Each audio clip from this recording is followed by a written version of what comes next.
Serial Anupama में आने वाला है एक नया मूव। सीरियल में आने वाला है 2 साल का लीप। जी हाँ दोस्तों, अब आने वाले एपिसोड में आप सभी को जो देखने को मिलने वाला कि अब देविका के जाने के बाद अनुपमा काफी ज्यादा टूट जाती है और ये सोचती है मेरा अब इस दुनिया में रहने का कोई भी मतलब नहीं है, क्योंकि राही भी मेरे से प्यार नहीं करती है और वह मेरे से इतनी ज्यादा नफरत करने लग गई है कि वह मेरी शकल तक देखना पसंद नहीं करती है और अब मेरा इस दुनिया में रहने का कोई भी उद्देश्य नहीं है। तभी अनुपमा काफी ज्यादा दुखी रहने लगती है और उसको कोई भी पसंद नहीं करता है। तभी प्रेम अनुपमा के पास पहुंचता है, कहता है कि मम्मी आप बिल्कुल भी चिंता मत करिए, कहीं आज नहीं तो कल आपके पास जरूर आएगी, जिस तरीके से पहले आपके पास आई थी और आपने उसे मना लिया था। तभी अनुपमा ये कहती है कि पिछली बार उसे मेरी जरूरत पड़ी थी, प्रेम गलती से ही पड़ी हो, क्योंकि उसे अपना आश्रम बचाना था। इस बार वह मेरे से बिल्कुल ही मानने वाली नहीं है कि उसके पास तुम्हारी फैमिली हो और पराग जी से बहुत ज्यादा प्यार करते हैं और आज नहीं तो कल जी भी मानी जाएंगी। और देखा जैसे मेरे से स्टेशन की बात आई थी वैसे ही मेरी मम्मी एक साथ देने लग गई थी। अब मुझे कुछ भी नहीं चाहिए, ये पता चल चुका है कि मेरी राही भी अब हमेशा हमेशा खुश रहने वाली है कि उसके साथ तुम हो और मेरी अनुज जी की परछाई हो और मेरी राही मेरी परछाई है। वो मेरे से कितनी भी नफरत कर ले पर वह मेरे से बहुत ज्यादा प्यार करती है और प्रेम अब पता नहीं क्या होने वाला है। तब तक जैसे भूल रही होती है, अनुपमा की तबीयत खराब होने लग जाती है और उसे हार्ट अटैक आ जाता है। तभी प्रेम उसे उठाने की कोशिश करता है पर अनुपमा उठती नहीं है। तभी अनुपमा को प्रेम अपनी गोद में उठाता है और हॉस्पिटल की ओर भागता है। जैसे वह कल पहुंचने वाला होता है तब तक अनुपमा अपना दम तोड़ देती है और प्रेम ये कहता है कि आप बिल्कुल भी चिंता मत करिए, सब कुछ ठीक हो जाएगा। तभी डॉक्टर अनुपमा को देखते हैं और ये कहते हैं कि आपने इन्हें लेट कर दिया बचाने और इन्होंने अपनी सांसें तोड़ दी है और हो सकता है कि इन्हें नहीं बचा पाएंगे और आप इतना जान लीजिए कि ये इस दुनिया को छोड़ के जा चुकी हैं। तभी प्रेम काफी रोने लगता है और राही को कॉल करता है और राही को सारी बातें बताता है, जिसके कारण राही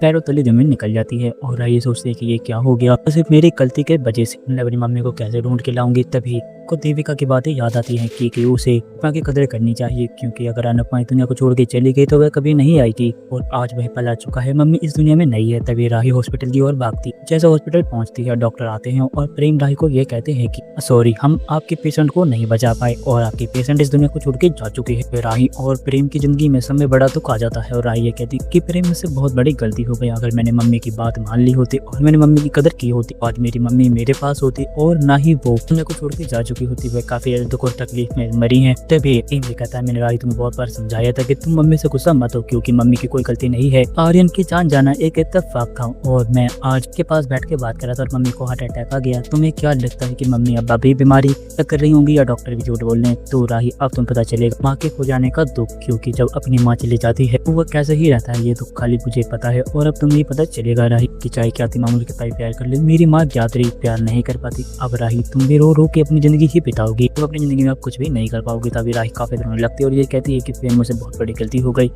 और इस गलती के लिए मैं कभी अपने आप को माफ नहीं कर पाऊंगी। जी हाँ दोस्तों, अब क्या होगा आने वाले एपिसोड में ईद के बाद तब प्रेम और राही कर पाएंगे एक दूसरे को माफ? तो आप अपने कमेंट बॉक्स में रहे हमें जरूर बताएं। आपको ये वीडियो पसंद आई हो तो आप इस वीडियो को लाइक करिए, हमारे चैनल को सब्सक्राइब करना ना भूलते हैं। आप सभी वीडियो में जब तक के लिए राधे राधे, जय श्री राम।